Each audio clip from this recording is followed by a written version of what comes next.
Chapter 7: The Lion and the Sun, Alexander and the Fall of the Persian Empire. The Empire of Persia, ancient, proud, divine, had stood for 2 centuries. It had weathered rebellion, defeat, and betrayal, yet it still gleamed like gold in the desert sun. But in the north, beyond the blue waters of the Aegean, a new flame was rising. A flame that would burn across continents. A flame called Alexander. The dream of conquest. In the marble courts of Pella, the young king of Macedon studied maps of the world. To his tutor Aristotle, he spoke not of borders, but of unity, of a world ruled by one vision. To his soldiers, he spoke of vengeance. 200 years ago, he said, the Persians came to burn our cities. Now we march to end that fire forever. When Darius III ascended the Persian throne, he inherited a realm immense but weary, its strength stretched thin, its court divided by whispers. He could not know that destiny was already moving toward him. Crossing into Asia.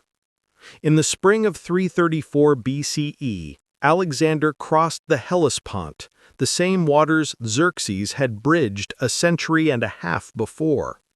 But where the Persian king had commanded nations, Alexander led only 35,000 men, a mere spark against the empire of 1,000,000 souls. On the shores of Troy he knelt before the tomb of Achilles and whispered, "Bless me, ancestor, I seek a glory equal to yours." Then he rose and marched east, into legend. The Battle of the Granicus River. The first clash came swiftly. At the Granicus River, Persian satraps lined the banks with cavalry and archers. The waters surged cold and deep, the sun glinting off 1,000 spears. Alexander, his horse Bucephalus roaring beneath him, led the charge through the torrent. Arrows rained, horses stumbled, yet the Macedonians pressed forward, and the Persian line broke. When the river ran red, Alexander stood drenched and victorious. Asia lay open before him. The march through Anatolia. Through Phrygia, Cappadocia, and Cilicia, Alexander moved like a storm, swift, unstoppable. City after city surrendered. Even the priests of the old Persian gods bowed before the young conqueror. At Gordium he found an ancient knot, said to bind the fate of Asia. They said whoever untied it would rule the world. Alexander smiled, drew his sword, and cut it in half. Fate, it seemed, favored the bold. The Battle of Issus. In 333 BCE, the 2 worlds finally met. At the narrow plains of Issus, the armies of Alexander and Darius III faced one another. Hundreds of thousands against tens of thousands.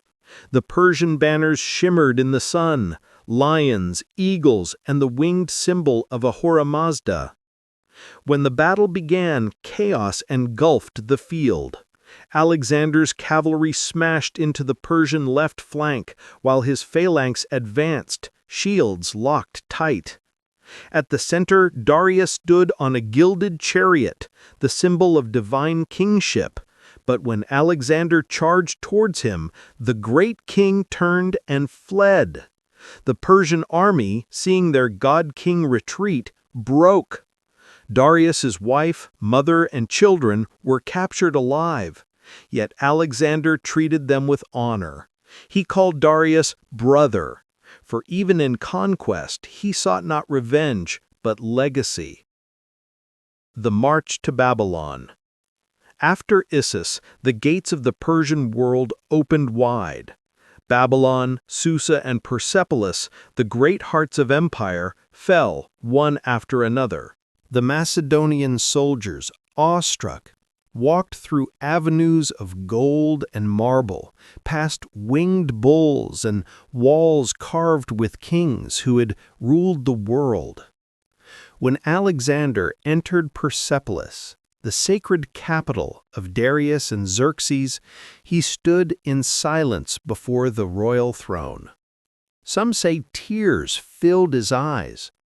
Others say he saw his reflection and thought himself the heir of Persia. That night the city burned. Whether by accident, drunken revelry, or symbolic vengeance, Persepolis went up in flames. Its golden roofs collapsing, its sacred halls consumed. And as the fire rose into the night, the shadow of Achaemenes faded forever. The last stand of Darius III. Defeated but unbroken, Darius fled east, hoping to raise another army among the satraps of Bactria and Sogdiana. But treachery followed him. His own general Bessus betrayed him, stabbing him in the desert and leaving him to die alone under the stars. When Alexander found his body days later, he covered the fallen king with his own cloak. "He was a great man," Alexander said quietly, "and the last of the true kings." In that moment, the conqueror of Persia became its heir. The birth of a new world. Alexander adopted Persian customs, married Roxana, a noblewoman of Bactria, and wore the robes of the Achaemenid kings. He called himself King of Asia, ruling from Babylon as both lion and sun, the warrior and the lawgiver. Greek and Persian, East and West, two worlds that had once clashed in fire, now fused in his vision of empire. But even gods die young. In 323 BCE, Alexander fell ill in Babylon. At 32, the Lion of Macedon was gone. His empire shattered, yet his dream endured. The echo of Persia. The Achaemenid Empire was no more, but its spirit lived on, in the satrapies, in the roads, in the laws that outlived their kings. Alexander's successors ruled as Persians more than Greeks. They built on the foundations Cyrus had laid, and the world itself became a tapestry woven from both east and west. For when Alexander conquered Persia, he did not destroy it, he became it. And in that union, between lion and sun, sword and faith, the legacy of the Persian Empire found its immortality.